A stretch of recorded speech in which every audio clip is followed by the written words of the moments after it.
Hello दोस्तों, आप तो जानते ही होंगे ओडिशा के ट्रिपल ट्रेन एक्सीडेंट के बारे में। ट्रेन एक्सीडेंट इतना भयानक था कि ट्रेन की इंजन दूसरे ट्रेन की छत पर पहुंच गई। लगभग 300 लोगों की मृत्यु हुई और 1000 लोग घायल हुए।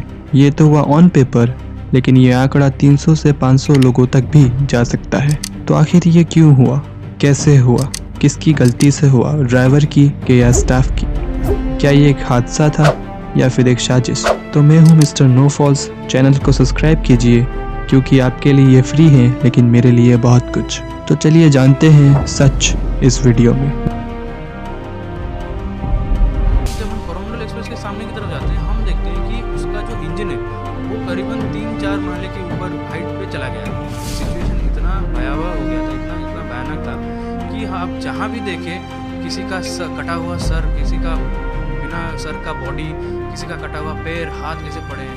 छोटे छोटे बच्चे अपने माँ बाप को ढूंढ रहे हैं। पूरा का पूरा परिवार तहस नहस हो गया है। किसी का हाथ कट गया है। हमने एक 15-16 वर्ष का एक लड़के को देखा जो अपने बाप को लेके जा रहा था। उसका खुद का सर फटा हुआ था, खून निकल रहा था, उसके पिताजी का हाथ कटा हुआ था। वो हमें हेल्प के लिए वीडियो को गहराई से समझने के लिए ये जान लेते हैं कि एक्सीडेंट हुआ कैसे। एग्जैक्ट क्या हुआ वो बताना तो मुश्किल है, लेकिन मोस्ट प्रोबेबल पॉसिबिलिटीज के ऊपर बात करते हैं। 2 पॉसिबिलिटीज सामने आती है। तो ये एक्सीडेंट कुल 3 ट्रेन के बीच में होता है। पहला शालीमार चेन्नई कोरोमंडल एक्सप्रेस, दूसरा यशवंतपुर हावड़ा एक्सप्रेस और तीसरा गुड्स ट्रेन यानी मालगाड़ी।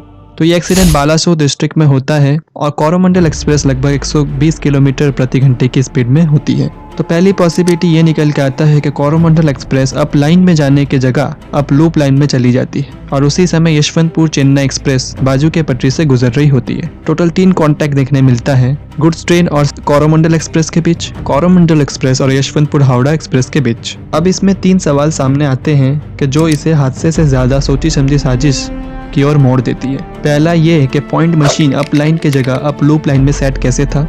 दूसरा, ड्राइवर को ग्रीन लाइट का सिग्नल किसने दिया। तीसरा, अगर कवच प्रोग्राम ट्रेन में था तो ये चला क्यों नहीं। इस पर सीबीआई जांच कर रही है। इससे आम आदमी पर गहरा असर हुआ है। क्या इंडियन ट्रेन सेफ है, क्या यह हमें अपग्रेडेशन की जरूरत है। लगभग 2 करोड़ से ज्यादा यात्री हर रोज इंडियन रेलवेज को यूज करते हैं। तो अगर ये हादसा है तो मैं ये कहना चाहूंगा कि हादसे तो होते रहते हैं। अगर आपका फैन आपके सोते समय आपके ऊपर गिर जाए तो आप मर सकते हैं। अगर अर्थक्वेक आ गया तो आप मर सकते हैं।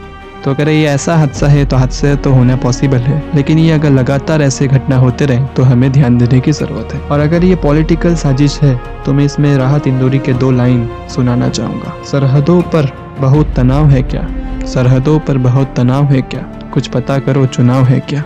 तो आगे की कार्रवाई सीबीआई पे छोड़ देते हैं और लेटेस्ट खबर रखने के लिए आप हमारे चैनल को सब्सक्राइब कर सकते हैं। वीडियो अच्छी लगी तो लाइक, शेयर और कॉमेंट करना।